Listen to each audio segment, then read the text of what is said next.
Hello. Can you guys hear me? Welcome. Welcome, friends. Welcome, chat.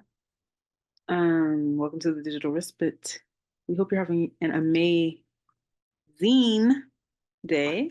And thank you for joining us tonight for our program, The Midwest Shall Rise Again, a virtual zine reading. My name is Bree, and I am one half of Within Digital. My favorite genre of books are either memoirs or smutty historical fiction books. If you don't know, Within Digital is a digital respite engaging Black artists, creatives, and the art curious in a curated conversations about art, the creative process, and being Black on the internet in the 21st century. You can read more about our mission, our vision, and our values at withindigital.net. And now I'll pass it over to Candace. Also known tonight, I guess, as DJ Soup. Hi everyone, my name is Candace and I am the other half of Within Digital. And my favorite genre books are poetry and spirituality books. So excited to be here with you all tonight. And we're so glad that you could join us for tonight's zine reading. This collection is just full of amazing pieces that offer reflections and insights into technology, digital culture, geography, landscapes, industry, memory, place, as they relate to the Midwest that we all know and love. And to give a little history and context, this zine was originally created in the context of our in-person event that we held in the fall called Emerge Artistic Intersections of the Black Midwest, which is the same name as the zine. And I will go to that slide. And this event focused on community building and just celebrating Black artists, writers, and creatives in the Midwest with a particular spotlight on those from Cuyahoga County, Ohio. And so Emerge featured not only the zine, but an intergenerational artist dialogue, art making activities, an oral history booth, custom merchandise, and more that you can see by visiting our digital archive at withindigital.net/emerge archive. And I'll drop that link in the chat. So before we start our program, we always like to do a little bit of housekeeping where we go over our digital boundaries. So our main boundaries are that Midwest Connection is a digital space meant for Black people as the priority, and we allow non-Black participants to attend, but we advise to allow for Black digital members to comment and ask questions during the discourse, and just to have that priority. And of course, you can also ask questions, but just priority. And we will try to attend to every comment and question, but if we're unable to do so, we appreciate the support. And archive videos will exist on our website, our Instagram, and our YouTube channel, which you should subscribe to and follow us if you're not already following us. And our chat boundaries, the chat is already popping, but we really center Blackness and the diaspora in conversations in Midwest Connection, which means that any form of racism, sexism, homophobia, and transphobia of any kind will not be tolerated. And members will be banned from the chat and blocked if they are to engage in those actions. And inquisitive and curious discourse are engaged via the option of DMing or commenting in the chat.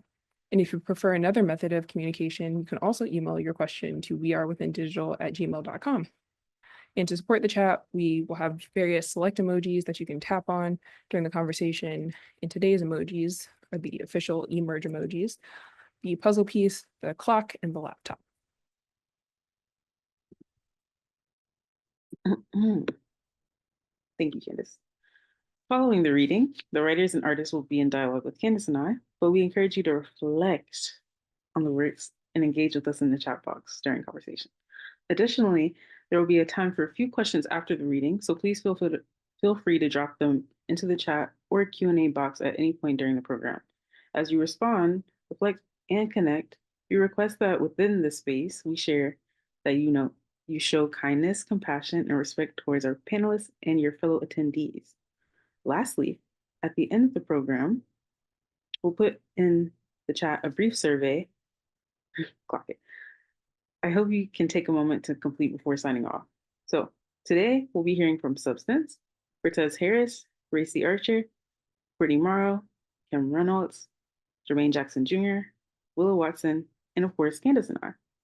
You'll learn more about each contributor as they introduce their pieces, and check out the zine for their official bios. So, kicking off is going to be substance. Hello, beautiful people. Despite being digital, I'm still kind of nervous, but I'm so happy to be here with you all. My piece in the zine was I put the Eve in Cleveland. I actually wrote this years ago, and it just happened to feel like what was being asked of us in the prompt that we were given. Yeah, I'm excited to share. I don't think I have any tidbits. It's pretty straightforward. I put the Eve in Cleveland. I've taken bites after bites of forbidden fruits, revealing forbidden truths, planting the seeds of my troops. Me and my niggas be poets, writing, performing, lighting sage, cleansing space, locks swing freely with bass line as they rhyme, have you believing in gods you didn't know existed before stanza breaks. Me and my niggas be inventors, wrapping boxes for gifts on Christmas, making 5-course meals from leftovers. Me and my niggas be preachers, delivering sermons in parking lot sanctuaries, holding baptisms in city pools. Me and my niggas be dancers that go from B-girl to ballerina real quick. We'll plie on your block and Millie Rock on Marley. Me and my niggas be painters, creating murals on trap houses, bringing color to the hood and more than just folk. Me and my niggas be doctors, healing the city with every stroke of our brushes, with every cipher. Me and my niggas be photographers, capturing memories, dreams, and being. Me and my niggas be astronauts, high as the space we work in. Me and my niggas be chemists and mathematicians, whipping in kitchens like our lives depend on it, probably because our lives depend on it. Because me and my niggas been targets. And these archers been hitting right on the bullseye for lifetimes, claiming they still practicing. Talking about they perfecting they craft and they job ain't easy. Me and my niggas refuse to be abused, discarded. We are not garbage. We are not targets. My Eden is Cleveland, and my seeds haven't fallen by the wayside. Thank you.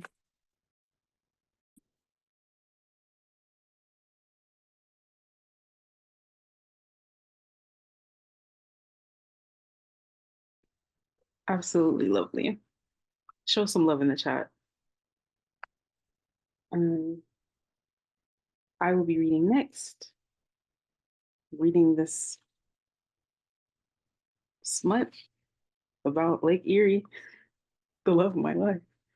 On the Lips of Lake Erie by me, Bree. As I traced the lips of Lake Erie with tender caress and supple tongue, I sweat and lean into the city of Cleveland, and I met with a smooch that stings. To some, her pucker offers a buoyancy soft enough to slip into. For others, this is an indication of how sour she can be. To me, this kiss is complex, saccharine and tart like a plum. Her kiss is a delicacy, still flavor. The flavor, not for everyone, but it's still charming enough for me to kiss and tell. Cosmically intentional or not, the region's pride for itself is fragrant and intoxicating. Cleveland, Ohio, born in July 1796, is a Leo, an astrological sign said to be passionate, loyal, vivacious, and fearless. The potency of the city embodies the lion, certainly leaving an impression on all who pass through. Like a good kisser that keeps you coming back for more and pulls you back in with warm embrace, Cleveland's kiss asks you to lean in to fully receive it. A ripe plum, sweetened by the same earth its flesh will one day return to, will fall briefly and depart from its life giving roots. My journey with Cleveland has been the same. Despite its flaws, I've seen the city's beauty and I shall sweeten it as it sweetened me. How delightful it is when your lips return to the sweetness of a stone fruit, even if you've bitten too deeply, surprised by its pit. Much like the kiss that Cleveland offers, full of contradictions and complexities, I find myself drawn to the city's shores. This is Toni Morrison, another lover of Lake Erie was. Morrison, who also recognized the unique power of this place, was devoted. She claimed it as central to her creative process, saying in an interview following her Nobel Prize for Literature, quote, I stood at the border, stood at the edge, and claimed it as central. I claimed it as central and let the rest of the world move over to where I was. Her connection to this region, like mine, was not just a matter of geography, but of identity, lineage, and a deep understanding of what it means to belong to a place that is both bitter and sweet. The same fruit Trees planted by our ancestors that provided them nourishment are the same ones I bring to my lips, tasting the history and generational legacy held within their pulpy flesh.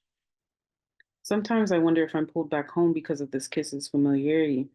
Home is where the heart is. Where lips meet, they also part. Their connection never ends, rather, they're brief intermissions, opening, closing, and expanding. While Mother Morrison stood at the cusp of Lake Erie and claimed it as central, venerating it within her award-winning literary works, the digital realm often tells a different story. In the fast-moving world of social media, Ohio is often reduced to a punchline, an error in the collective consciousness of Gen Alpha. This contrast highlights the tension between the history we honor and the narratives that dominate in our current digital age. In the digital stratosphere, the mere mention of Ohio is one of detriment, at least in the middle school lexicon. To the youth, the word Ohio is used colloquially as an adjective coded to emphasize the uncool, that nothing goes right in the state, or that the place itself is devoid of value in the first place, diminishing the historical flourishes and potential in this marvelous pocket of the Midwest, only recognizing the state as a site of constant mishap.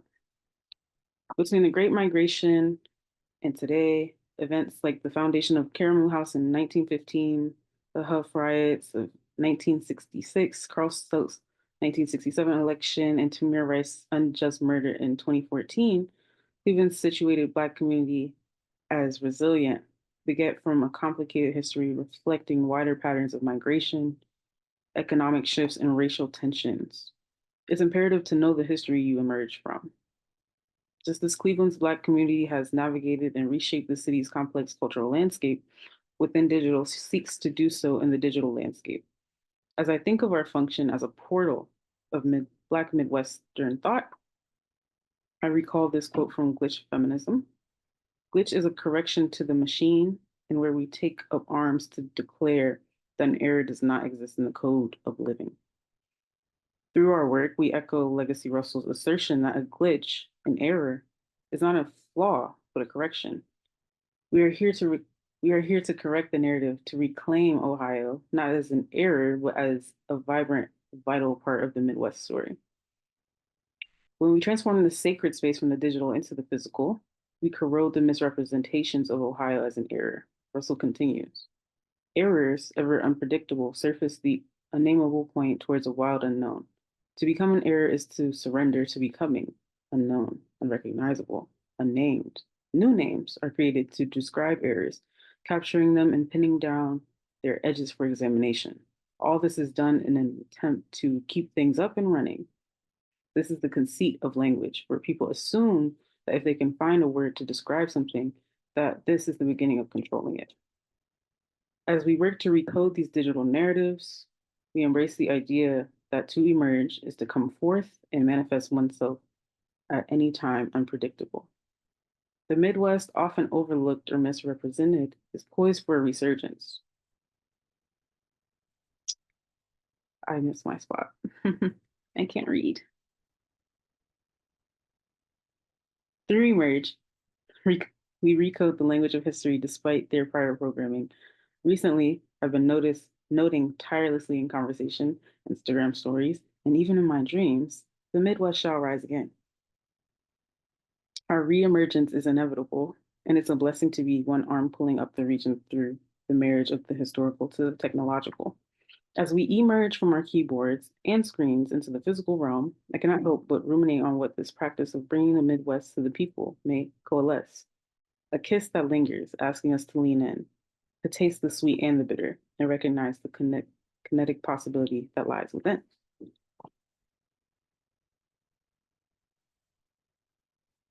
Thank you.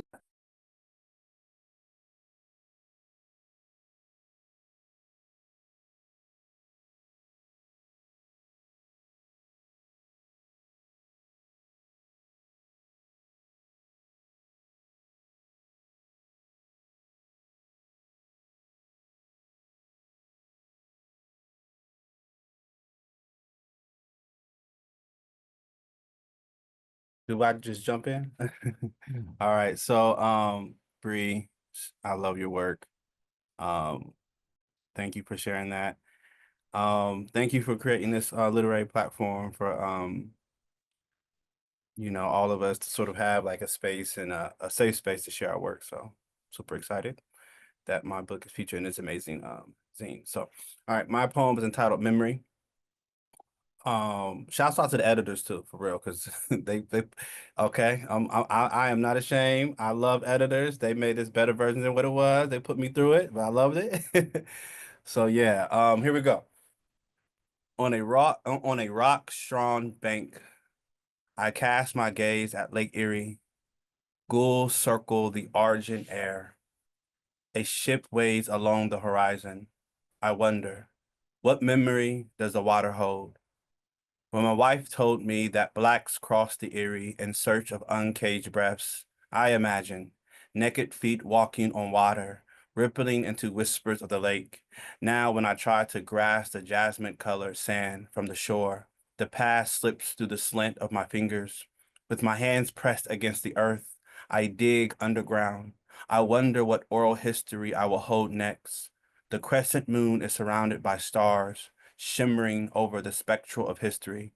Black children drop their sandy hands in aluminum water. With wrinkled faces, they splash each other, soaking their bodies. They do not know that they are wet with memory. Woohoo.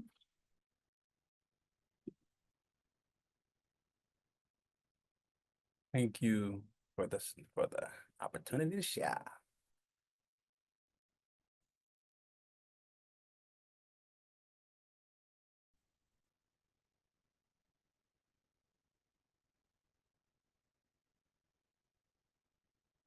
Hi, that was a beautiful poem.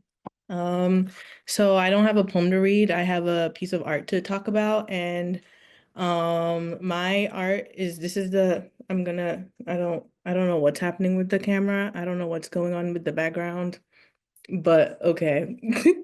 But yeah, okay, that's not working. But anyways, my piece in the zine is about my work is about I'm from Ghana and my work is about celebrating Ghanaian culture because growing up there, I realized growing up there, I thought, I was deep into the culture, but then it took me coming here for college to realize that we desire a Western lifestyle a lot. So my art is about just celebrating the little parts of Ghanaian culture and trying to decolonize myself.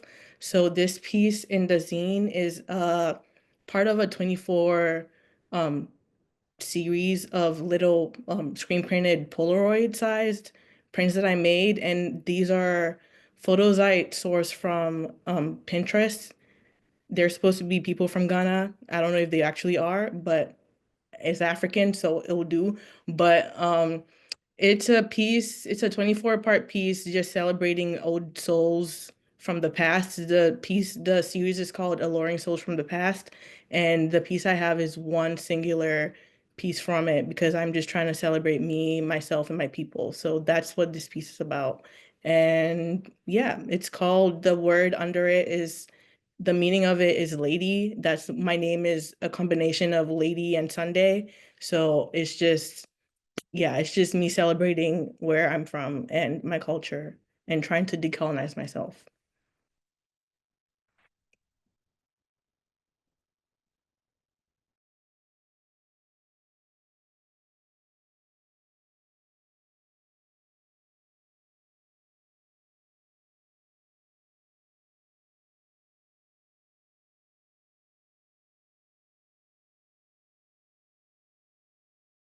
All right, I'll hop in. Thank you all for having me. I'm so honored to be in this group and to be able to read tonight.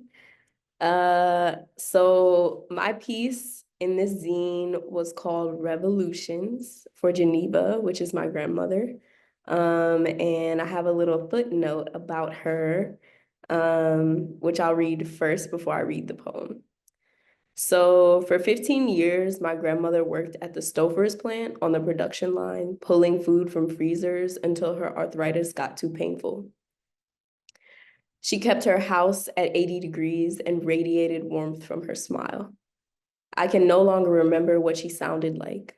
I do remember her words. She once said, "If somebody hits you, you hit them right back." I've been swinging ever since. So this is called Revolutions for Geneva. This is Cleveland, so I'm not above anything, especially not Stouffer's mac and cheese from the frozen aisle at the overpriced grocery store in between my 3 jobs. Yellow orange glow, crispy brown top, dig a fork in it and watch it squish. Remembering my grandma and her recipe, how different it was from the one she learned working on the line. For 15 years, she pressed plastic wrap on frozen food in a carton. She put a hairnet on and her head down, all for a paycheck. Frozen out of $1 billion market, thousands of meals shipped across 7 seas. My grandma's work went worldwide and all she got was free lunch at the employee appreciation picnic. At the polo field between bouncy houses and bingo cards, I ran around trying to win her a free microwave. She kept saying I already have one, but I knew she needed to walk away with something. All that hard work had to get you something. After a shift, she used to go home and stand over the stove until her heart tubes got sticky. My mind's been melted ever since. Lately, company support seems oxymoronic. Lately, life seems like it's just a series of transactions. We all seem stuck in an eternal grocery store on an endless loop trying to figure out what's for dinner. Lately, I want to take everything off. The foil, the hot steam, the label, the hands who made it, the food coloring, the cheese. I want to place it all in the microwave and let it turn. Set a timer for forever, leave it in there even longer. Watch the orange blast the glass, cheese dripping down metal mesh. Watch it spin and spin into nothing. Thank you.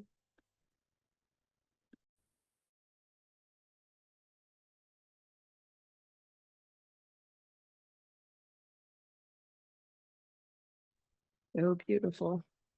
Let's show Courtney some love in the chat as I queue up this video. One of our readers, Kim, is in South Africa, and so it is currently, I think, 1 a.m. there or something like that, midnight. And so they're unable to join us, but we will be sharing a video that they lovingly created for us reading their piece.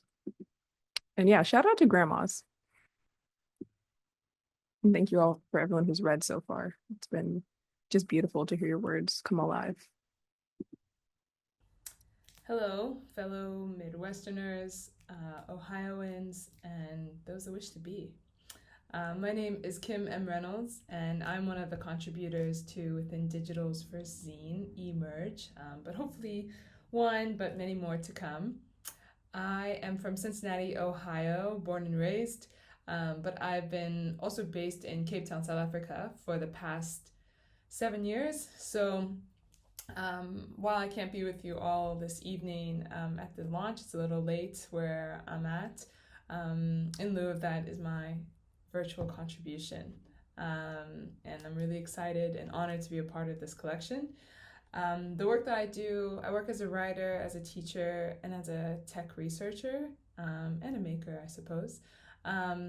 But the worlds that I like to be in are arts and politics, because I think it allows us to zoom in and be critical about the world that we're in, but also zoom out and make other ones and appreciate the non-literal, the more abstract, the more artistic ways of being in the world, or the non-world. And so what I'd like to share is a short excerpt of the piece I contributed for Emerge.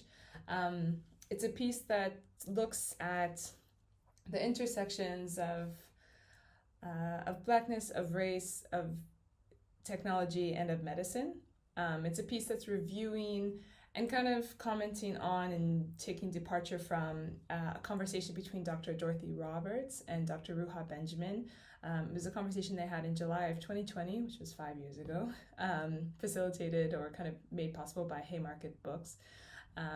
But the title of their discussion was called Policing Without the Police, Race, Technology, and the New Jim Code.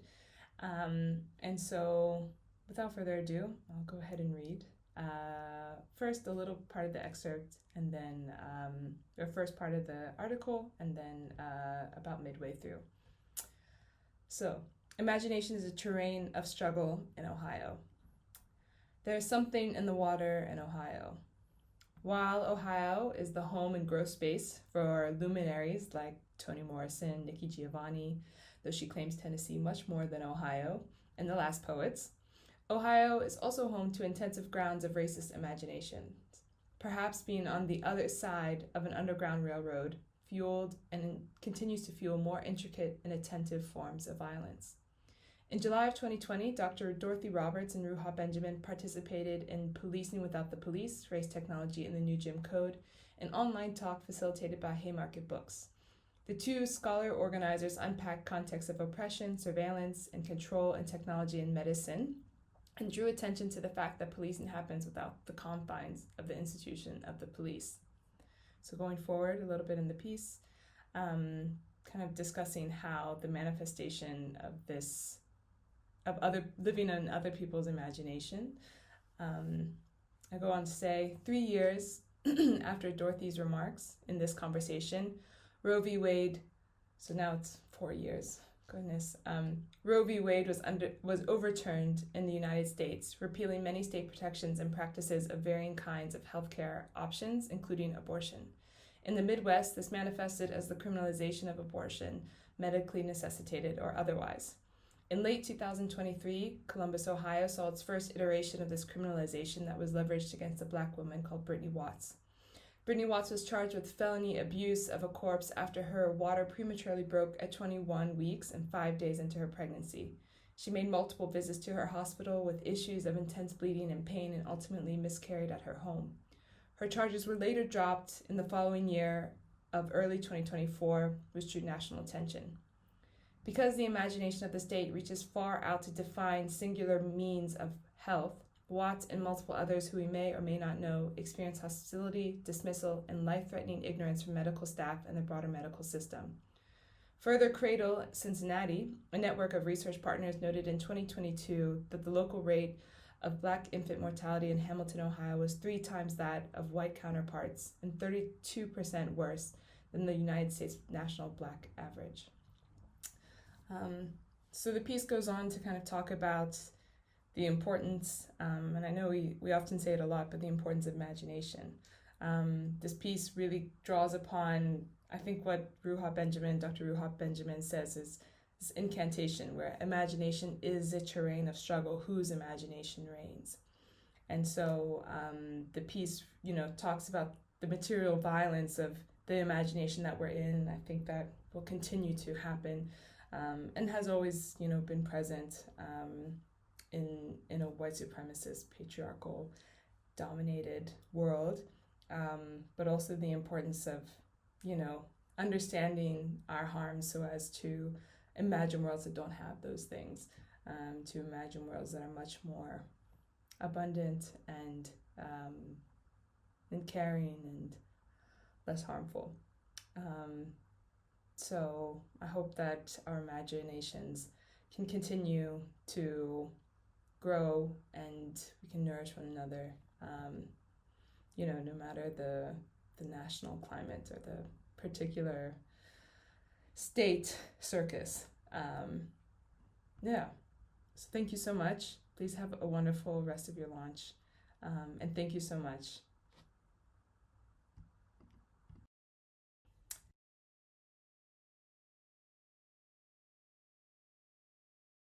Just show Kim some love in the chat and say thanks.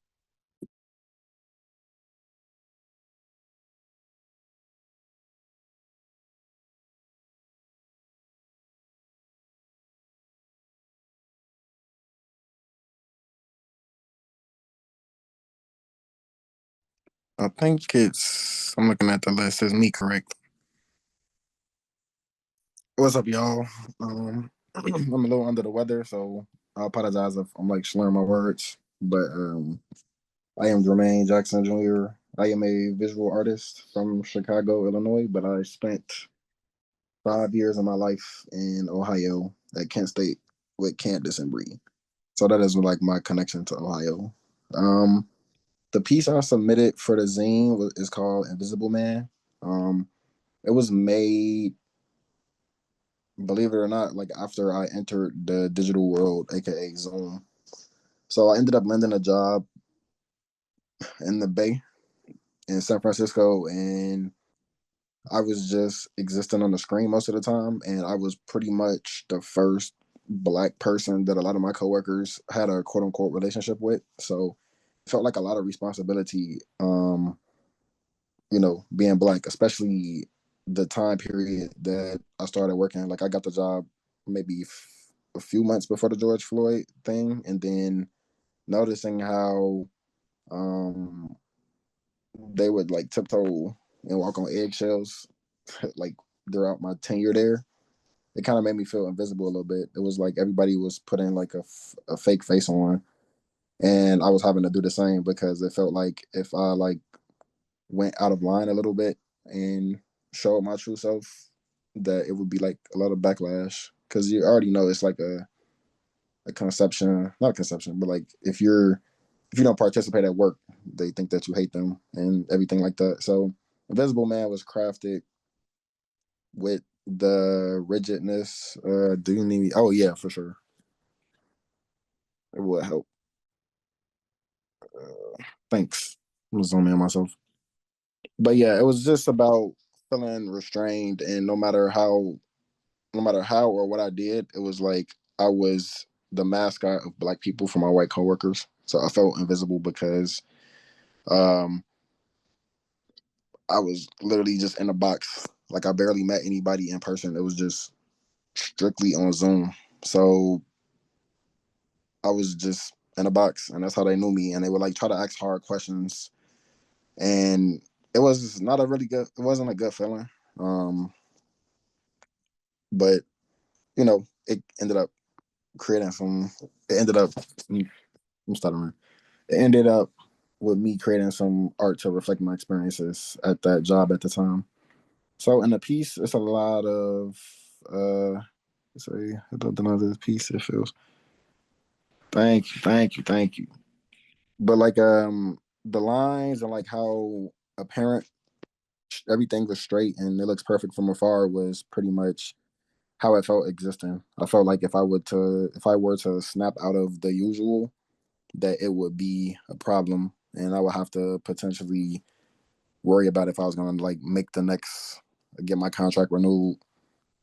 But yeah, I use black and white as a motif for right or wrong, or just the whole notion of like black or white, good or evil. So I just I felt very strongly about this piece. It's like one of my favorites, and it's like the one I feel like has the most soul in it.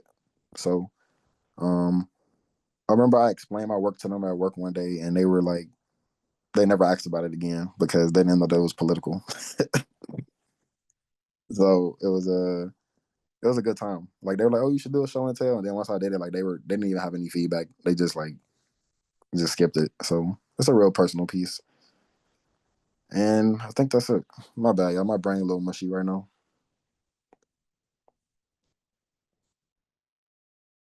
That is quite okay. Thank you.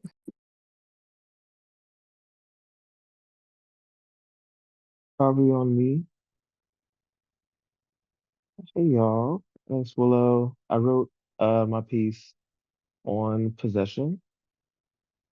Um, my obsession with possession began in 2005 with the CW's debut of Supernatural. The show followed the story of two brothers traveling the country searching for the demon who married their mother. Along the way, they encounter demons, witches, haunts, and many other supernatural beings who propagate the urban legends and folklore of the United States. In this sense, Supernatural was my first education into the lore of supernatural entities beyond the stories that existed in my home. I once had a dream where I was in my grandmother's home on 116th and Continental Avenue when suddenly all of my family members had become demonically possessed. Seeking refuge, I darted upstairs to my grandmother's room, which I considered a spiritual sanctuary. I reached her room and I cried out, "Grandma, the demon has got everyone." To which she turned to face me, revealing her own pair of midnight eyes. Psychoanalytically, this could be a dream of me processing the isolation and fear I experienced as a closeted queer child within a conservative family dynamic. Other elements of my socialization certainly contributed to the symbolism of my dream, like the production of the spirit of homosexuality. From a young age, my spiritual education included the knowledge that spirits exist. My grandmother was my spiritual teacher. She taught me the Bible and how to pray and cultivate a relationship with God. Originally born in Montgomery, Alabama, my grandmother was one of the 4 million African Americans who fled the South in favor of the North, Midwest, and West during the Second Great Migration of 1940 to 1970. She eventually settled in the Buckeye Shaker neighborhood and brought with her a unique blend of Southern Black Protestantism and Negro folk beliefs. According to my grandmother's school of thought, there existed the Holy Spirit, and then there existed virtues anthropomorphized into spirits, i.e., a spirit of protection, a spirit of wealth, a spirit of laziness, and a spirit of confusion. Given that human vices could be attributed to the influence of spirits, my grandmother gave birth also to the logic of the spirit of homosexuality. This logic that sexuality, the operation of one's sovereignty as a sexual being, has one, a singular, proper, and right function, and two, could be pervaded by the influence of an external parasitic entity, has provided the groundwork for arguments that diminish the life of queer and trans embodied beings.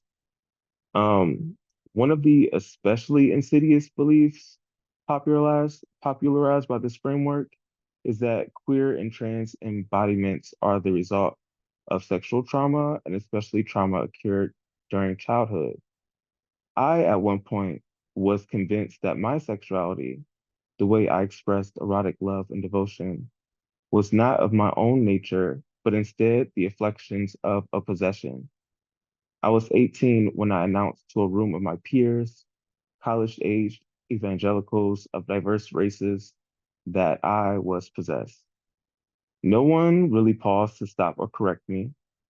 I eventually shed this train of discourse as I engaged with tenets of Africana studies and began to formulate an understanding of um, white supremacy's imaginations of Blackness, and even further, white supremacy's indoctrination into a mythologized model of proper humanity. Although I am no longer captive to the logic of homosexual spirits, don't believe in homosexual spirits, I am not fully rid of the notion of possessed as a valid subjectivity. Where the subjugation of spiritual captivity once lived, there is now a porous hollow which exists as a technology of incubation, possession, and birth. It is where I live, capital I, the seat of my subjectivity who is separate from flesh and exists as a witness and spectator to existence. Here in this capital I is where I trace the origin of my transness, a quality of spirit that was shaped to draw dissonance. In whatever body I may be placed, it will be a trans body, because my spirit is a reflection of the divine inspiration in its transness, dissonant and harmonious, cryptic and illegible, secret and aloft. My transness is a possession.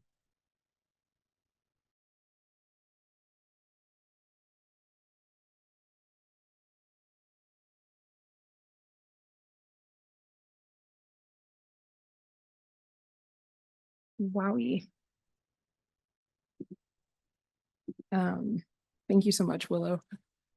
I love that piece. And just hearing you read it just brought it like a whole new level of meaning for me. Yeah, let's show Willow some love in the chat. We're doing really good with the chat today.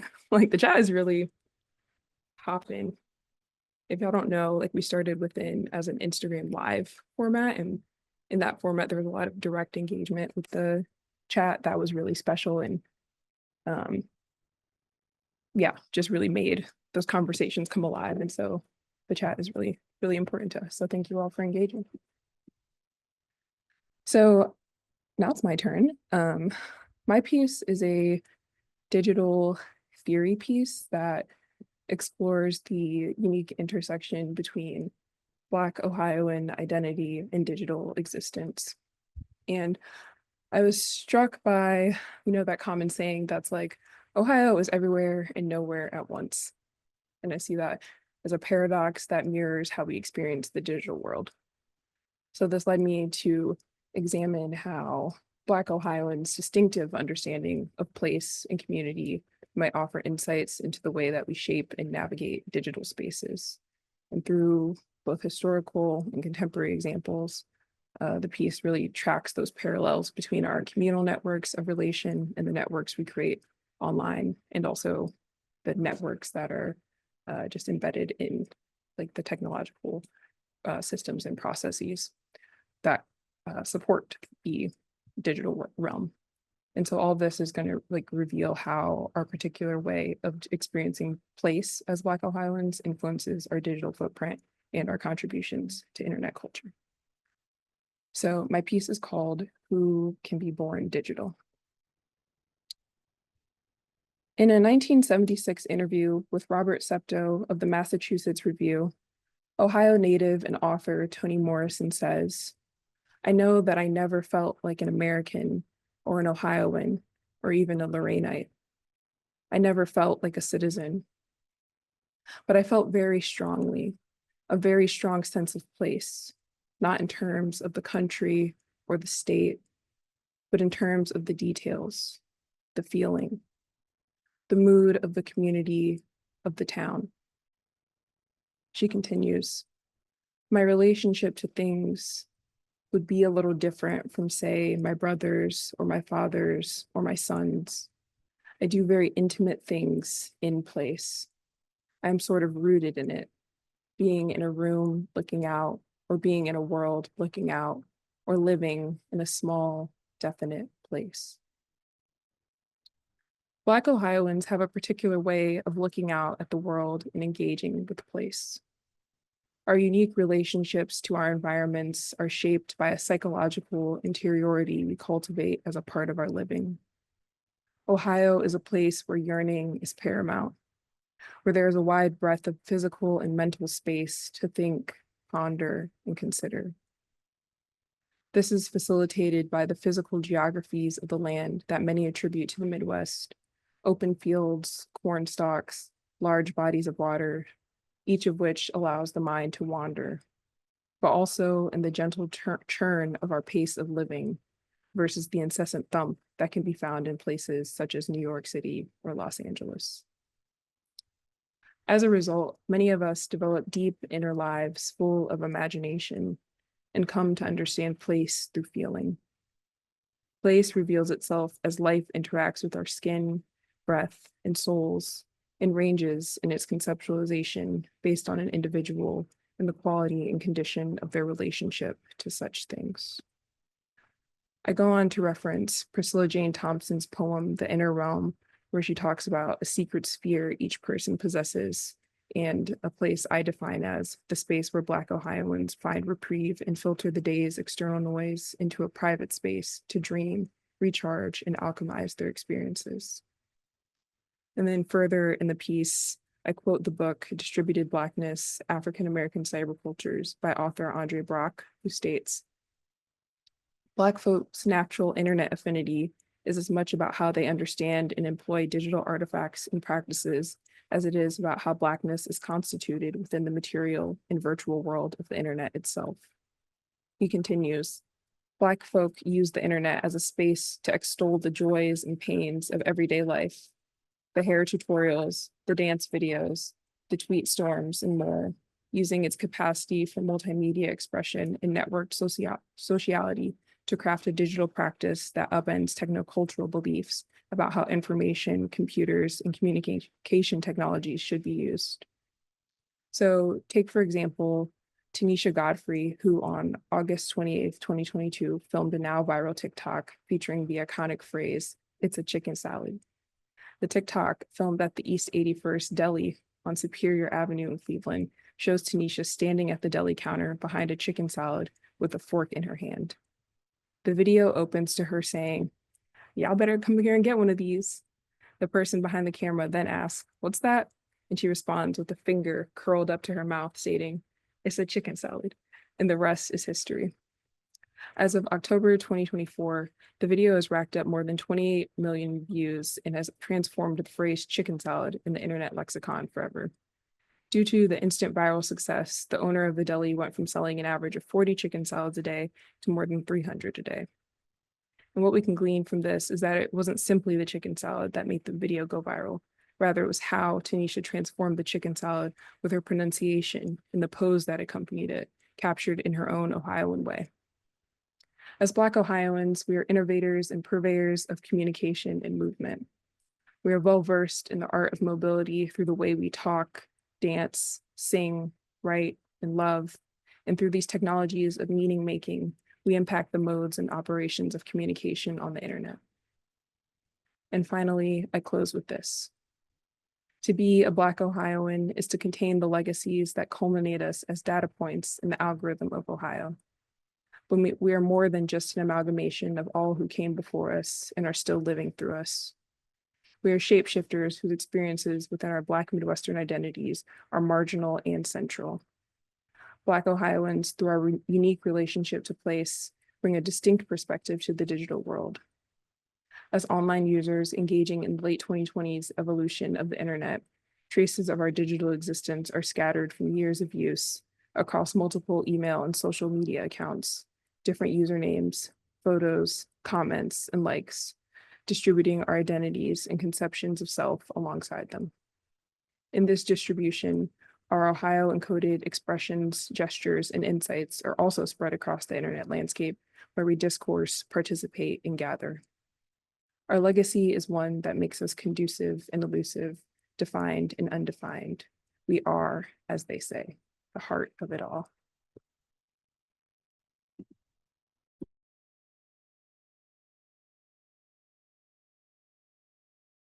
Wow, chat, how are we feeling? Can we get some computers in the chat? Can we get some clocks? Puzzle piece. It's up. That was lovely. Thank you all. Thank you, contributors, readers, artists, thinkers, realizers, zinesters, siblings, and friends. Candace, could you pull up the slide with the layout? It's so good to hear from everyone. Like, I've been thinking a lot about the concept that words are spells, and I feel so entranced by these proud declarations of the city of the Midwest, feeling affirmed that it's rising once more. Let's take a glance at that while I yammer on. Wow, thank you all for contributing.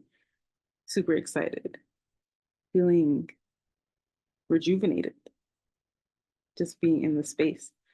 But now, my friends, it's time to get into the conversation. I'm gonna give you some time to think about it while we look through the layout. But the primary question we always ask is to our guest, how are we entering the respite today? How are we feeling?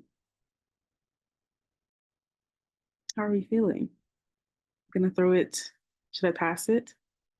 I'm gonna throw it to Substance. How are you entering the respite today? Validated? I don't know, hearing everybody's work, and being able to read along with a physical copy really feels very validating. I feel very Black, very Ohioan, and very faithful in the cause.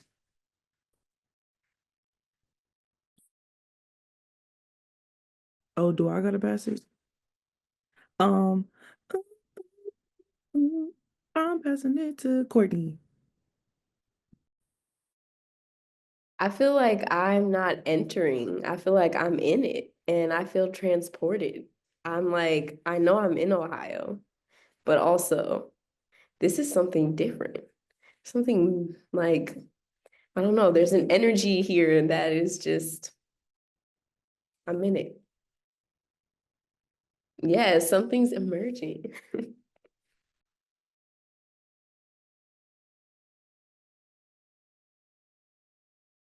I can pass it to Willow. What's poppin'? Um, I'm entering into the respite with tons of gratitude, I think, for the brain parents of this effort and inspiring so much Cleveland Midwest pride. It's so powerful. And I'm grateful to benefit from that as a Clevelander, who at one point never wanted to return back. Um, thank y'all for this good gospel. And I'm gonna pass it to Chad. Hello. Yeah, I'm entering kind of like honestly, like I'm kind of shaken, you know, like um mostly because so I don't have any real connection to Ohio. Like I'm not in Ohio, I'm not from Ohio, you know. Only time I've been through is like driving on road trips, you know, between here and uh like Michigan. So I feel like shaken, like also just like hearing the like depth of everybody's internal world's just so rich, you know? And I liked also in hearing how yeah, I don't know, there was like a lot of like overlap in some of what people were reading. There was also a lot of like really like personal and unique stories. I think it just felt really like felt very significant. That's what I mean when I say shaken, you know, it was just like felt big. So yeah, thank you for sharing. And yeah, I need that physical copy, man. That's what I'm looking for. Um, yeah. But um, I'll send it to uh Jermaine.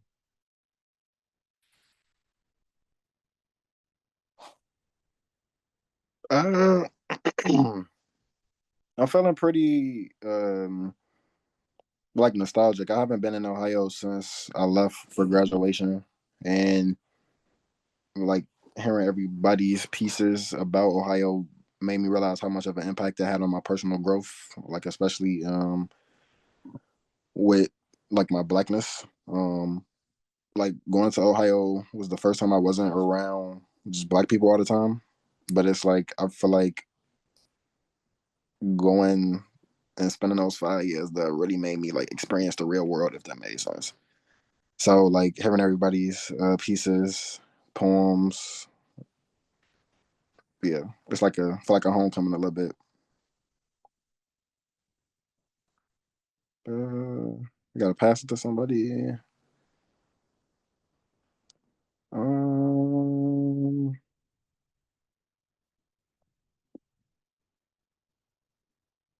Damn, I'm gonna pass it to Bree.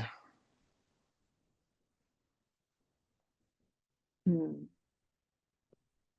I am entering the respite with enthusiasm, certainty, knowledge, the deeply empowering, embodied feeling that the Midwest is rising.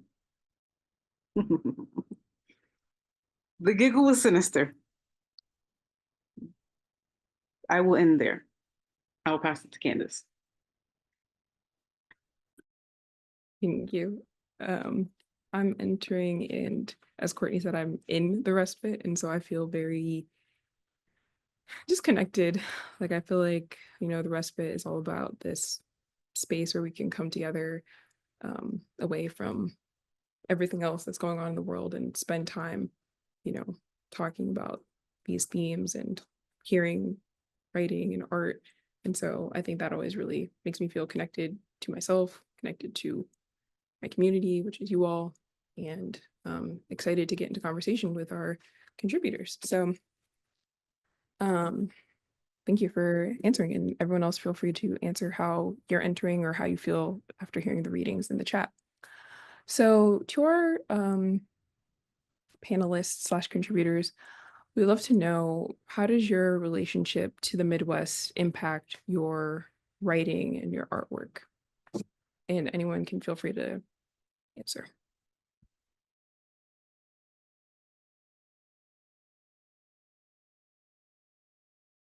But like for me as a Cleveland writer and writer from the Midwest, it feels like writing from obscurity, which is really nice and I really enjoy. It also makes me think about that balm in Gilead or lily in the valley, like this medicine that exists in this obscure place. Um, yeah, all those things come to mind when I'm writing. I'm like, yeah.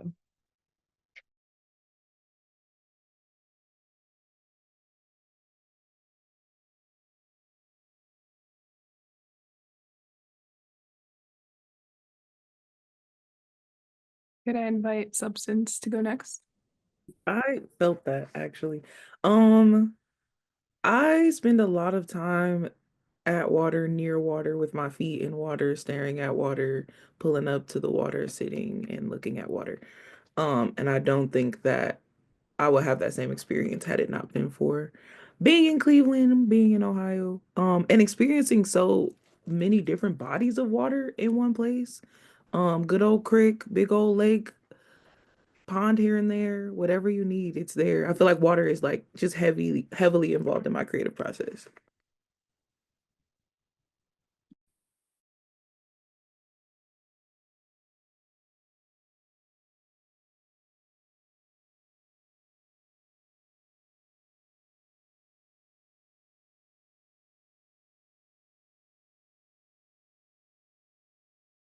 Well, thank you. Yeah, Courtney, do you have anything to add? Yeah, I can hop in. I feel like the Midwest is like central to everything. It's like where I'm writing from. And when I was getting my master's in fine art, I started thinking like I want to write about Ohio, I want to write about the Midwest, this place that's often overlooked. And I chose to like, bypass New York and write from Ohio. I thought that was important to be in this place. And like, there's something about Candace, something you were saying about like the yearning and the open space and expansiveness that allows my mind to make connections, and it's really important for me to be here. For that reason, I find when I go other places, it's just there's a lot happening, and I can't make the connections or hear my thoughts like I need to, or even connect with like ancestral pathways in the ways that I need to. So being rooted here is like, it's pretty much essential to my practice. And I started kind of understanding like, okay, the idea of something's in the water, like there's all these radical undercurrents that are flowing through Ohio, and I'm pretty sure like that's what I'm gonna be writing about for the rest of my life, is like uncovering those like undercurrents and trying to see like what could be recovered, or what parts of like our radical history can be brought back into the present, whether it's in the physical space or digital space. So yeah, I thought like, oh, maybe I'll write a poetry collection about it. And then I realized like, actually, probably every single book that I'll ever write is just about that.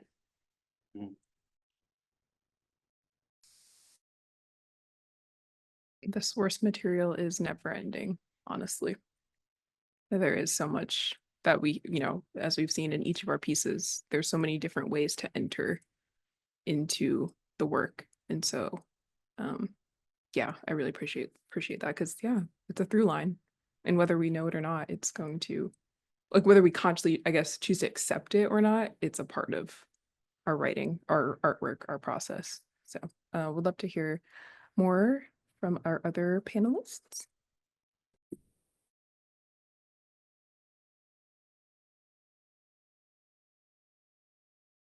Something. My computer died. Forgive me. So I had to go to other space. So I provide instructional support in the creative writing department at Cleveland School of Arts.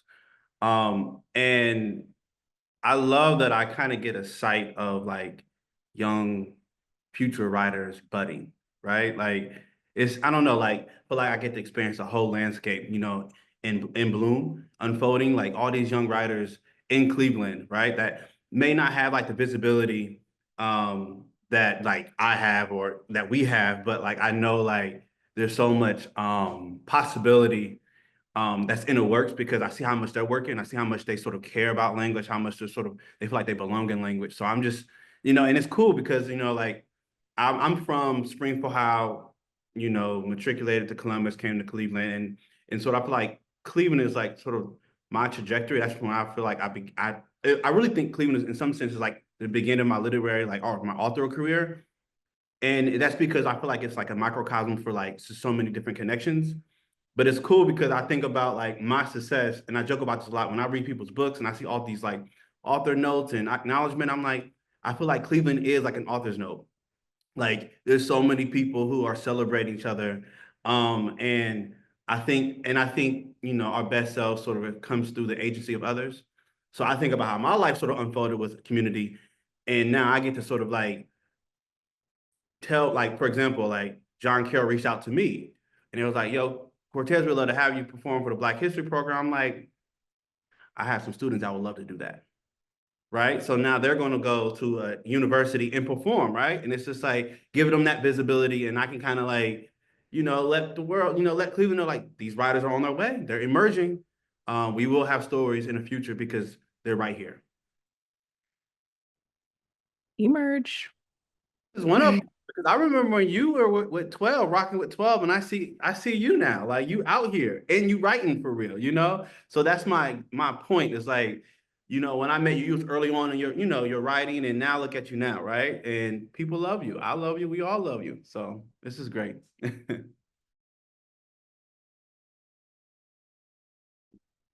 love Willow's comment. We will have writers in the future because they're right here, period.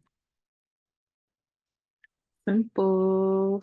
I feel like that segues to my question, if I might. I was wondering that if we are recognizing writing and self-expression as technologies with tools like pencils, paintbrushes, keyboards, little typeroos, having essential functions within that process, what inspires you to use that specific tool? So I'm curious about why language, why words, why the paintbrush, why the keyboard? Let's chat. I'm gonna open to Willow first. Why words, Willow? I'm a Virgo. I don't know. I love words.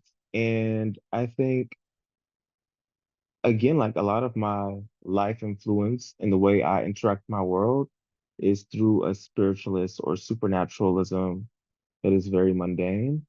And one of the things, I had a moment last year, um, speaking with someone who was previously incarcerated, and they talked about like during their time in solitary confinement, trying to reach out to source, to God, and came up with the notion that like words, language operate on a level of power or a dimension of power.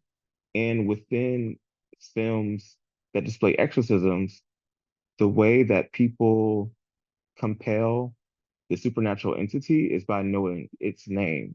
And I feel like with language, I am able to create or to name whatever may be ailing me or ailing my environment. And once I'm able to nail it down with the name, it makes it easier to be exercised or thwarted or manipulated into a different use. So it's like language in some ways assigns intelligence. And I think all the other forms of art also are ways to like capture and name a non-material thing and give it a body through which it is able to be manipulated and expressed in all these other ways.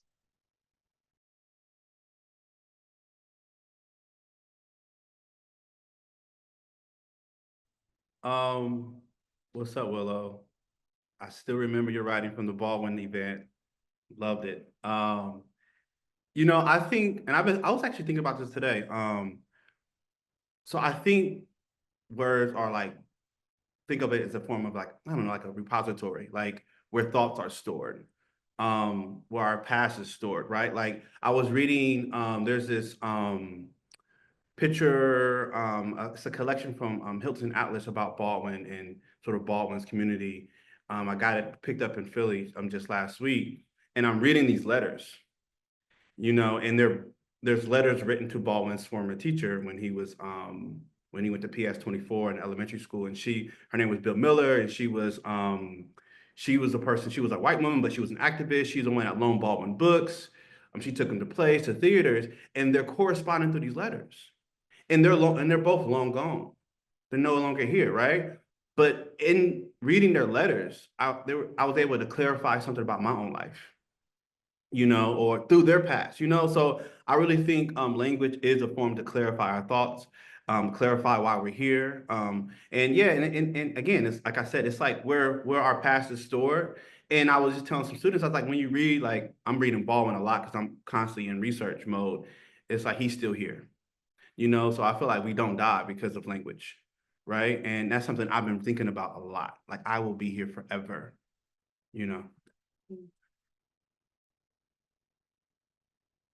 I could hop in since we're unmuted. Okay, I'm seeing actual tech. What tech did I use to create? I use a lot of things. Pencil, pen, color markers, color pencils, markers. I'll paint, I photograph, I look at visual art a lot. I type and voice notes, voicemails. I save my voicemails like I'm a rapper. Like I'm gonna put it on a track that I don't rap. But when I started kind of viewing myself as an artist, I thought I would be a photographer, a visual artist. I was taking pictures of pretty much everything. And I was getting frustrated because one of the things that I loved about what I was shooting was the sound, but that for me was not showing up in the photograph. And so I started carrying a notebook so that I could capture the sounds that were happening in the scenes that I was shooting. And then I think what I liked about writing was really it was like sound more than meaning. So there was like I could be illegible with it. I could not make sense, but I could feel the sense in me. And I still I read everything out loud. That's the part of writing that makes me the most excited, is like the feeling that the I guess the technology of words can conjure up. Even like hearing some of you all read the pieces was like, I felt it was embodied. I felt it in a different way than like even me reading it out loud or just reading the text. So there's something just about sonics that feels like boundless, that keeps me going forward. So the sense of me, period, I guess.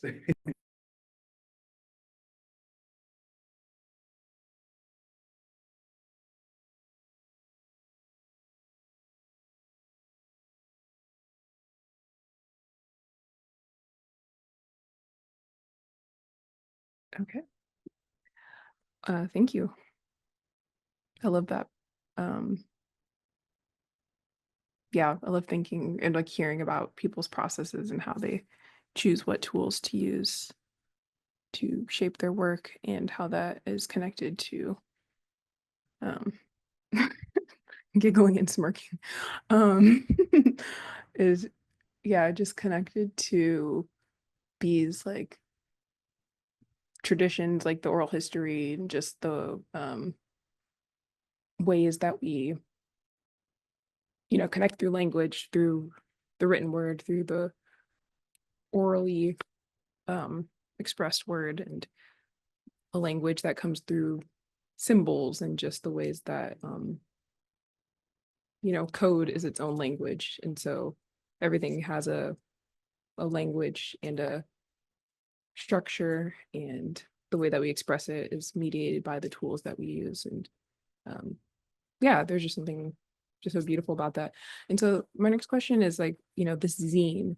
So the zine is like a very particular, we can call it a technology, a very condensed format that kind of compresses a central idea or thought into a collection or a body of work. And so I would love to hear from you all about, like, when you were working on your pieces, what did the zine format offer to you as a writer or an artist? And like, maybe Jermaine, you can talk about why maybe you selected this piece for the zine. Like, was there a reason this piece felt like it fit into a zine format? And just feel free to rip off of that. But yeah, I would love to hear more. Uh, I picked that one for the zine because I felt like the verticals and horizontals would look good in rectangular format. That's like the only reason. But the contrast of it just felt perfect. Like I had other options, but I felt like that one worked the most, especially like a physical format. I think this is the only time that it's like a photo of it is physical, if that makes sense. But like it's just, I felt like that was the best one to go, the best one to do. My bad, y'all.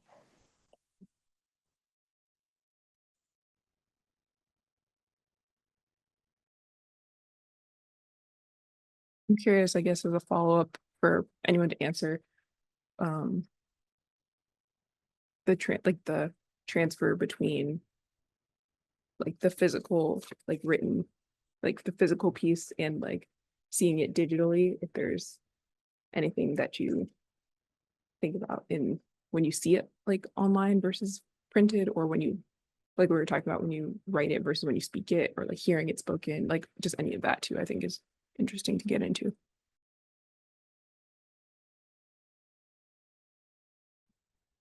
A lot of my skill and background was in developing performance. This was the first time that I saw my work on a page that was not like me editing or what I actually wrote poetry on. And I thought that was just transformative because I kind of forgot that I could be a page writer. Like people could actually read. They don't always have to hear me or see me in order to experience my work. And I think I needed that reminder really bad during this time. So I'm thankful for that.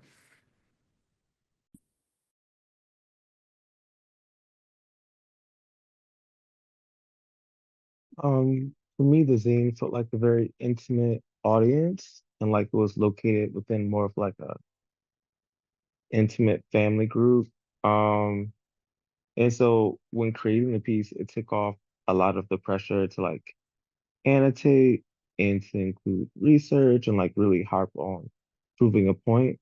And it released me to just like take what I feel. I'm going back to Courtney's well, to take the feeling or the sense in me and to put it out and just trust the reader to interact with it and engage it however they could.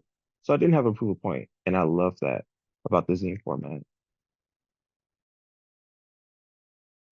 Yeah, I just put in the chat how lovely a zine is, like as a space for like spreading information and agendas and things like that. I feel like the zine is low-key the OG digital respite. Like we're compiling information, we're dispersing it to the masses.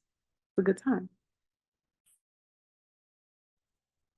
So for me, I thought my piece worked with this zine, or I chose it for this zine because I started out making these digital and then I screen print them, and then so it was kind of like a full circle to kind of see it in a because the zine is beautiful, by the way. I was just looking at it online and I was like, wow, this is a really beautiful zine.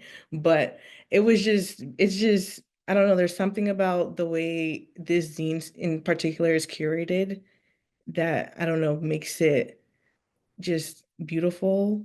And yeah, I'm just gonna use the word beautiful because that's just what it is, beautiful. But yeah, and then I made it felt right also because I made these to be Polaroid size, and I wanted them to be delicate and intimate, and in the zine, like this zine feels like that. So that's why I chose this piece for the zine.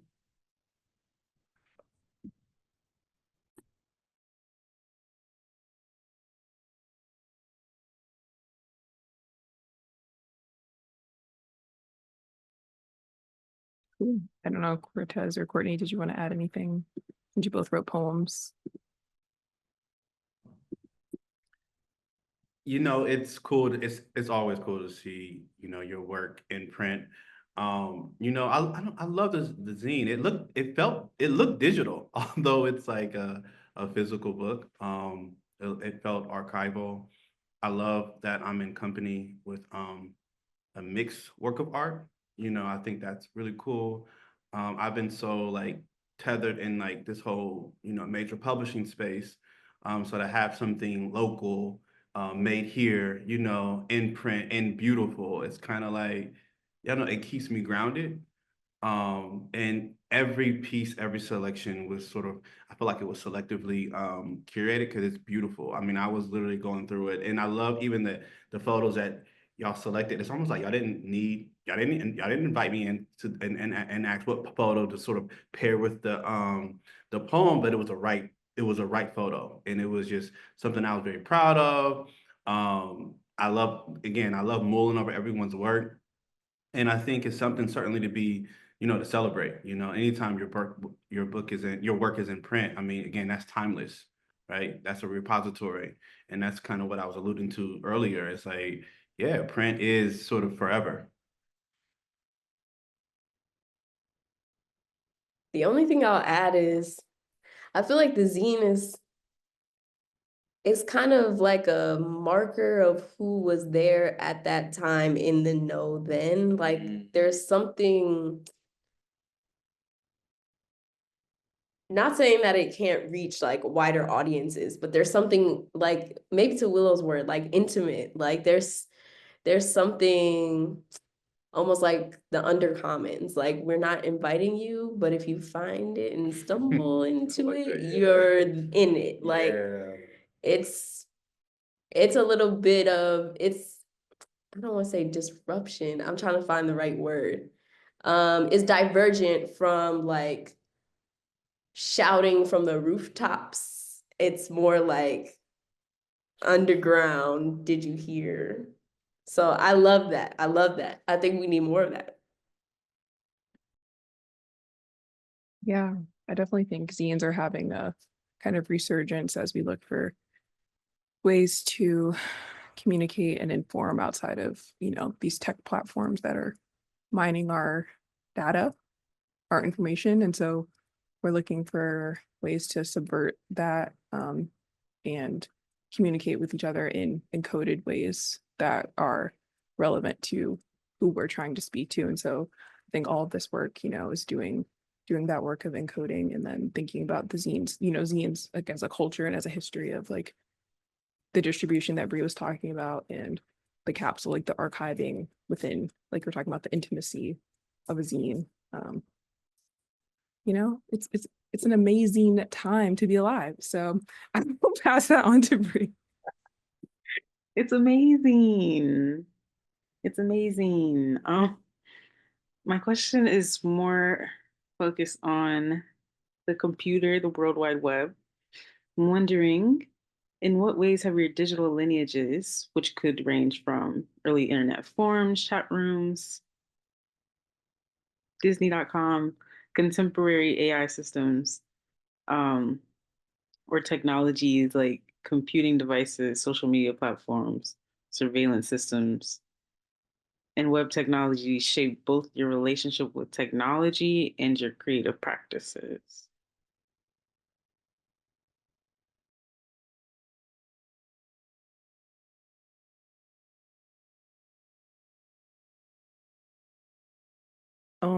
I'm not proud of this, quite frankly, and I'm actually working to break this as a thinking habit for myself. But I'm always like, okay, but I gotta make sure it look right on Instagram.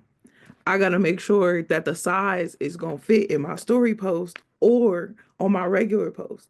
And then I'm like, is this a close friends type thing? Or is this a show this to the whole world type thing? Is this a YouTube type thing that I'm working on? Or is this a TikTok type thing that I'm working on? Um, and I do think that just as I figure out my creative space, and lean more into the digital world for that, I think more like that. But as a poet, I really be wanting to have them hard hitting reels where everybody's just like, oh my God, bars, she's fast, she's fast. And in reality, like I don't even care that much. But like a part of me is like, I want that still. Like I don't feel like it feels like a poetic milestone at this point to me. And that's just something that was not that way before social media was so relevant and prevalent. I used to just write in a notebook and I was committed to the notebook aesthetic and that was cool. And now it's like, nah, it gotta hit as a vid. Like it has to be a reel. I'm sorry, I've really been thinking about this a lot. Um, yeah, it's like I think about the aesthetic different. I think about how to display my work differently, so that it is palpable for people outside of myself and specifically people who use these different platforms. And then it's like, which platform is it? Yeah, I can go on forever. Yeah.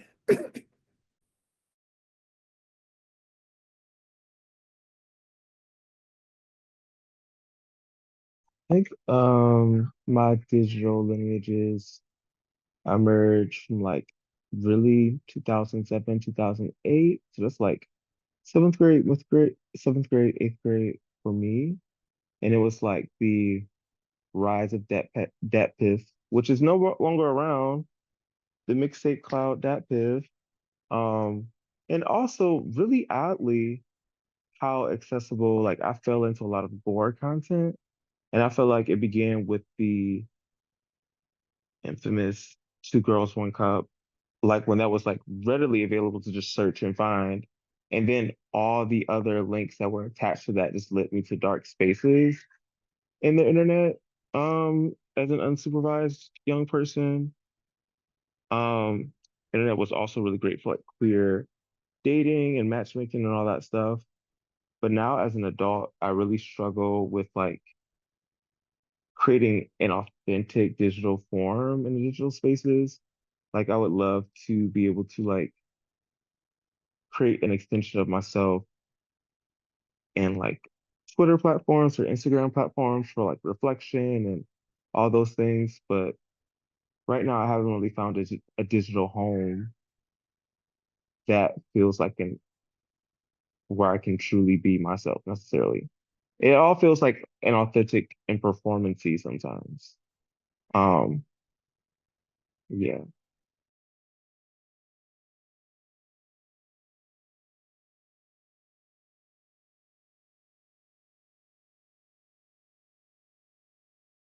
Um, guess I would say I've loved the internet. I've always loved the internet. And I also have always struggled with like communication. I think I'm very inward and I'm very like carrier pigeon is probably my ideal form. Like, you know, letter writing, that in terms of like access, like an immediacy to like communicate.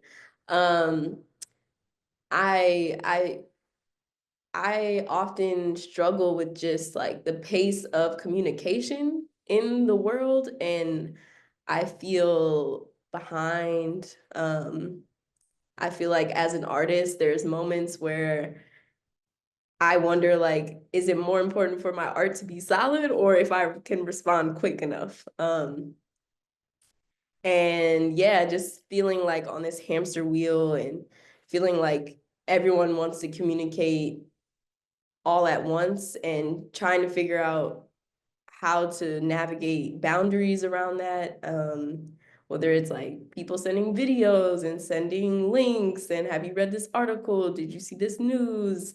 Have you read my email? You know, did you read the report?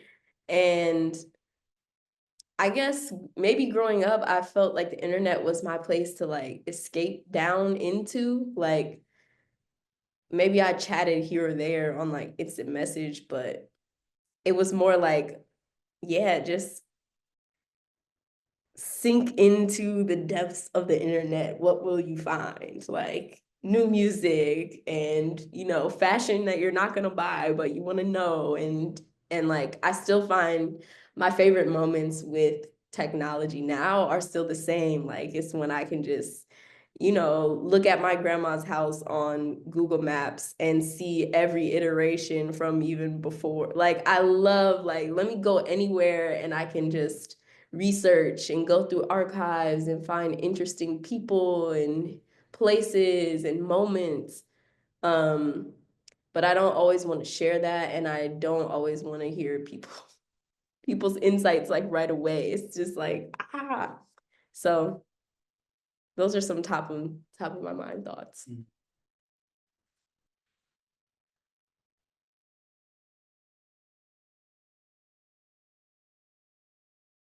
Most definitely. And I think what I love about everyone's responses are that like we don't like what's going on the internet right now. Like we don't like it. We don't like the way that these platforms force us into these boxes that are either stifling our creativity by producing too much noise or giving us a format for our creative expression before we've decided how we want to express what we're trying to say or do in the way we want to do it. And so I think that evolution is, or I know that evolution is due to the rise of, you know, advertising and the way that the internet has become like such an industry, you know, capitalism. But we're still here. We're still finding ways to, you know, create and gather and communicate. And yeah, kind of our last question before we move into Q&A. And so if you have audience, if you have questions, now is the time to kind of gather those and be able to put them in the chat. But our question is, if you had to put one quote from your piece or symbol from your artwork in a time capsule, what would you include? So we're thinking about, you know, we're thinking about the archive. We're always thinking about the archive. We're so vessel pilled. We're so container maxing. Like, My transness is a possession. absolutely banger.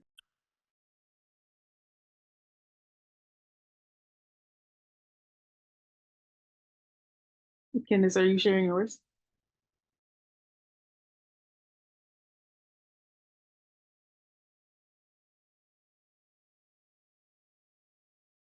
It's all of us just like this the whole time. Just like, I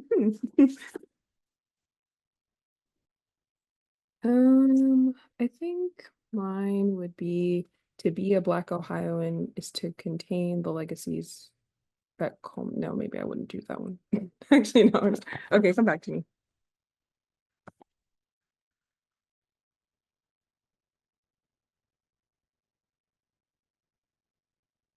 Oh, never mind. I know which one. Black Ohioans have a particular way of looking out at the world and engaging with place.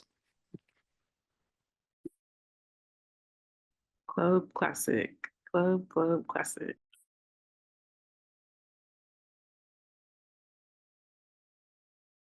I think I would pick my grandma's words, the ones that I included in the footnote, which is just, if somebody hits you, hit them right back. Mm. Amen.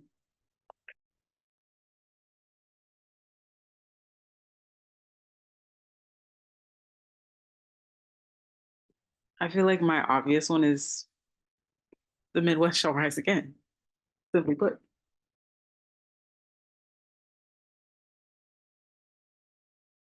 Which is the title of this event.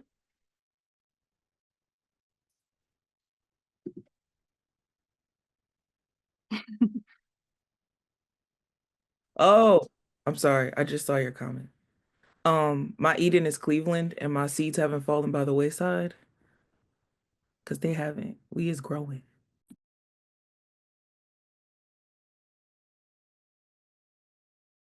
Yeah. Mine is I wonder what memory does water hold?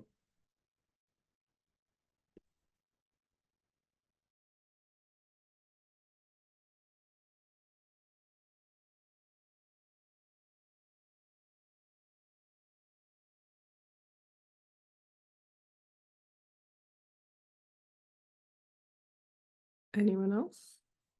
Our artists? Visual artists, I guess I should say.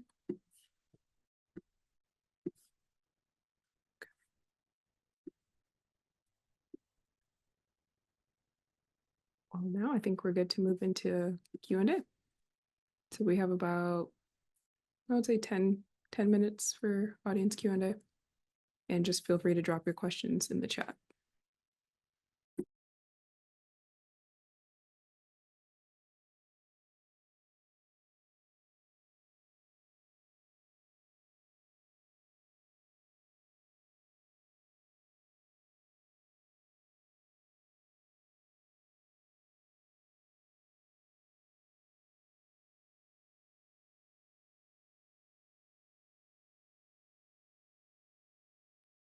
So we have one from Chad who asked, what bits of local/regional culture energize you, or anything that you think about often that makes you feel connected to the Midwest/Ohio/Cleveland, etc.?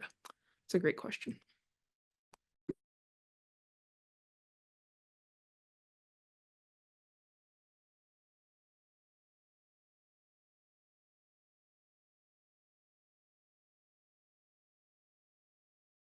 I think something I really attribute to Cleveland, and this was during my time in college when I was living outside of the city and also surrounded by folks who are not Ohioans or Clevelanders, is that I appreciate a lot of the grit and character of Cleveland.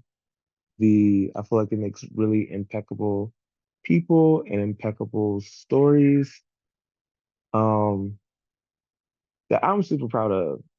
Yeah. And my friends would always be like, you don't really give a fuck about no grit. But fuck them. I love Cleveland grit and how not resilient, but just like how beautiful it makes the people and the way that we express love and care for each other and our legacies and all those things.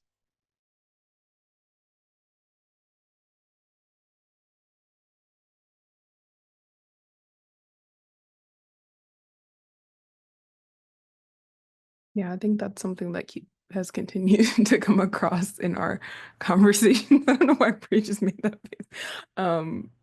Everyone talking about the grit in Cleveland, the grittiness that influences the artwork, the writing, the work ethic.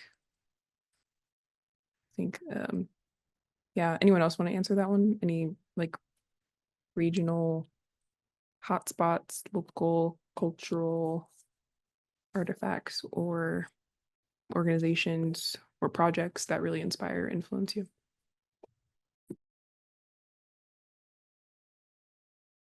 Oh my gosh, for me, there's so many things swirling. When Willow just mentioned like the grit, it makes me think like wherever I am, when I see rust, like that orangey, rusty copper color, I'm like, I need to take a picture. Like it's so beautiful to me. So yeah, I'm the one person. If I'm traveling and I see rust, I'm like, because there's something in that in that glow, that's just like, yeah, that's home. It's hard to describe. On a more tangible note, I would say like, just, and this is a lot about Cortez's piece of just learning the history of the Underground Railroad, knowing that Cleveland was one of the last stops on the Underground Railroad, where enslaved people would wait to, head to this idealized version of Canada. I mean, there's just so much there, and that runs like, I can't stare at the lake without feeling that. Yeah, and I mean the lake itself, like there's just so much history there. The lake and the river coming together, burning, and that creating like Environmental Protection Act. I feel like Cleveland can be a place where like a lot of history can get lost. Like something I'm interested in is like I used to live in New Orleans, and New Orleans is a place where culture is like at the forefront. It's, in the streets, it's in language, it's in sound, it's in food, it's like vibrant. And I feel like Cleveland is also like that, except I mean Cleveland has the culture, but it's more in the back. Or like under the undercurrents. And so an example, I think there's an interesting abstraction there. Like I grew up eating king cake, but I grew up not knowing why I was eating king cake and why there was a baby in the king cake. Like there's an interesting like Great Migration abstraction there that I think is really fascinating. Or the idea that like wherever I go, there's someone who knows something about Ohio. Like I was in LA and I'm with my best friend in LA. We're standing on the corner and there's this like old man and he's expressing like, oh, you're from Cleveland. Oh, there's this, there's this, there's this. This person's from Cleveland, this date. He's like, but have you ever been to Shrimp Boat? And it's like, I'm here, but now I'm transported to this like shrimp boat restaurant here. So there's just all these pathways that are really interesting. And yeah, those are the first few things that come to mind. Yeah.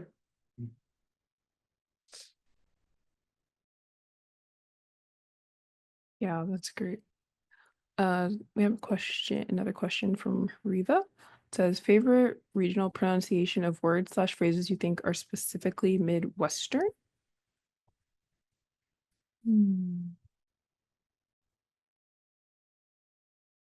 Well, this one's kind of a little silly. I don't know. Okay. I would always get into debates with people about whether it's a waterfall or an air drink.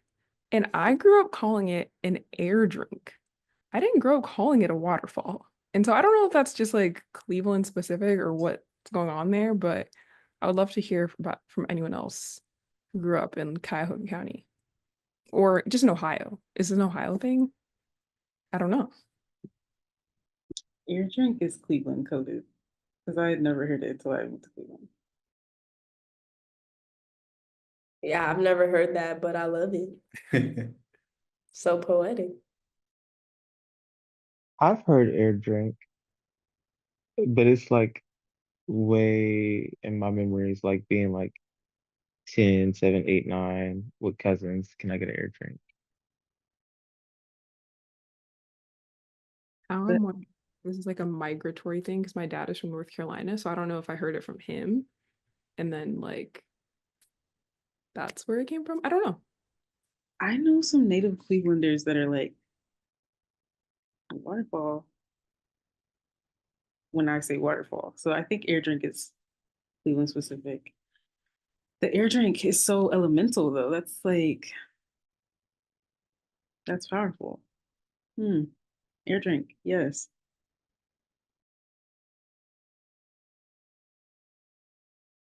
I'm trying to think Uh, of Cleveland phrases though. I think ope is just like the Midwest thing, the ope thing. I'd be like ope.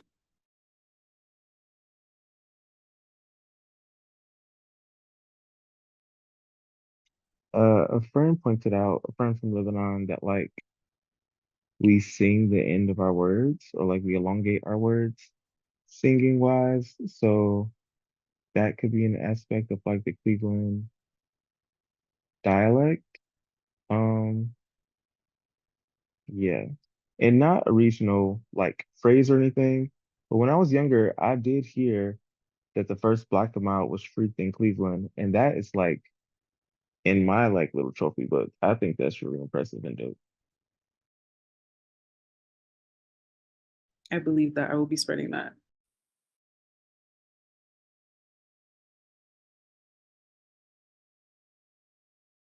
Uh, I guess being from Chicago, we never say the last letter of our words, and we like talk very fast. Um, like I could say I'm about to go get in the car. I'll say I'm finna go get in the car, and it's just like a one big slur. And I kind of feel like it might stem from like the early 1920s when jazz was a thing, but it just sometimes when I talk, I was told that I speak in a certain jive, and I'm like, damn, that's kind of I feel very ancestral when people say that jazz talk. Yeah, it's just like um, just something that people always point out. And then what did this say? And one thing, oh, Ohio dialect. So my bad. Specifically, people from 330, like Akron. They're like Akron. It's just like they put like an emphasis on it, like Akron, Ohio, and I'm just like y'all sound American. And then like I seen something that said like Ohio has like the most perfect like English, and I was like that's pretty hilarious. But yeah, just a lot of pronunciation of the words. There's nothing wrong with that, you know. But that's just how it is. That's what I noticed. I think is there anything else? Something that's like random. People say tennis shoes. I'm like, we're not playing tennis. So like, why are they called like tennis shoes, like gym shoes? Because we in the gym. But yeah, tennis shoes. We not a yeah. Pop. LOL. Yeah, pop. I don't say so though.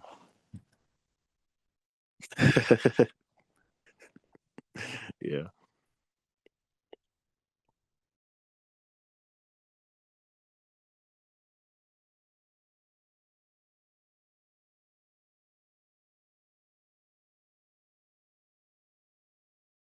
Ooh. Anyone else have any questions? Because I think it's about time for us to close out, but we have time for another question if there is one that is percolating.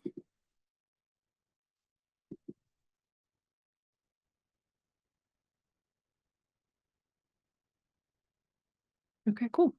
I will pass it back to Bree. Hey, chat.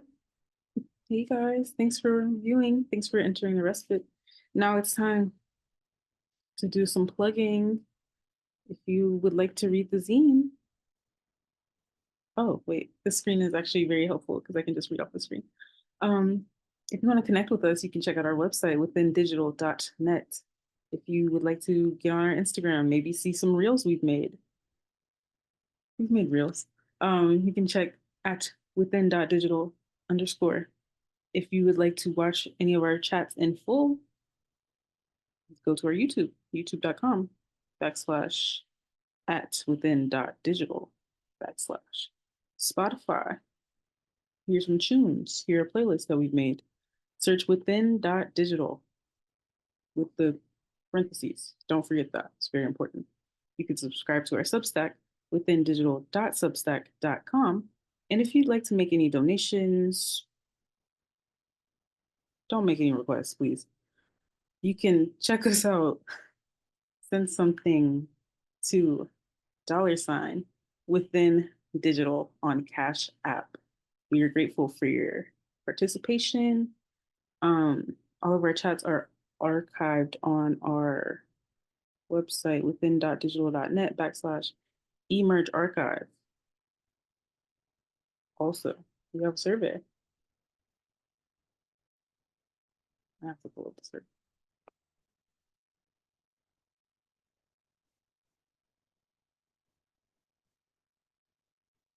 That I will be dropping in the chat. Oh, Candace dropped in the chat. Twin. Yes, and let's just give a chat thank you to everyone who participated, and yeah, just thank you all so much. I feel like this was a really great conversation, and I felt really just inspired, connected, intellectually stimulated, and yeah, the digital respite is alive. The Midwest is rising again, and yeah, we're gonna play some outro music, and yeah.